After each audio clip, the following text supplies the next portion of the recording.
Фотосинтез асинхрон хичээл 12-3-ын агийн хлоропластын бүтэц тулгуурлан фотосинтезийн гэрлийн болон харанхуй шатны урвалуудыг тайлбарлах гэсэн суралцгын зорилтын хүрээнд хичээл маань явагдана.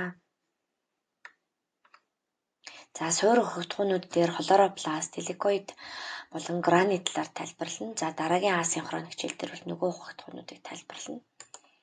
За фотосинтезийн процесс гэдэг бол ерөнхийдөө бол агаарт байгаа нүүрс хүчлийнхий газрын хөрснөөс усыг аваад урамлын ногоон өнгөтэй хлоропласт буюу хлоропиллийн мөглөг дотор бол глюкоз үүсч хүчилтөрч ялгарах процессыг бол фотосинтез гэж нэрлэнэ.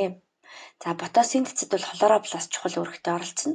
За хлоропласт нь бол эвкариот организмын хлоропласт нь бол фотосинтез явуулах юм чадвартай давхар мембрантай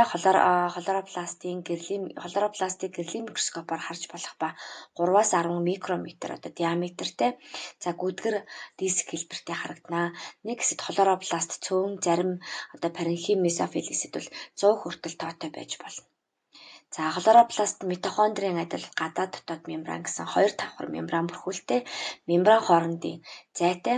За теликоидууд нь болохоор уутанцар мембраны системтэй теликоидын мембран дээр хлоропиллийн мөглөг буюу пигмент агуулгадана. Теликоидууд нийлээд граныг үүсгэнэ.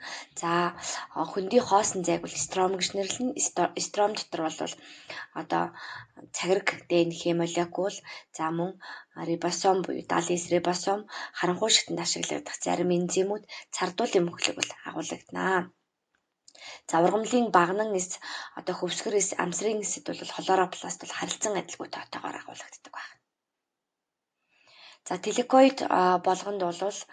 теликоид болгонд фотосистем 1-2 гэсэн ялгаатай пигментүүд байрладаг.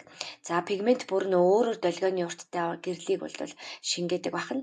За грани мембранууд дээр мөн ГПА синтеза энзим байрладаг ба энэ нь хемоосмосоор ГПА-д нийлэгдэх газар болж өгдөг байна. За тэгэхээр манай дэлхий дээр бол амьдрал үүсгэхэд хамгийн анх 3-аас 3.5 тэрбум жилийн өмнө прокариотис үүссэн гэж үздэг байна. За прокариотисээс өнөөгийн өндөр хөгжилтэй эвкариотисүүдийг үүсэлтэй гэж үздэг.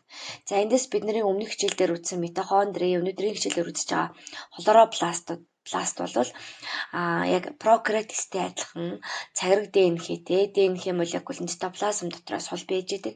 За мөн 70 рибосомуудтай ийм эргэтэнцрүүд байна.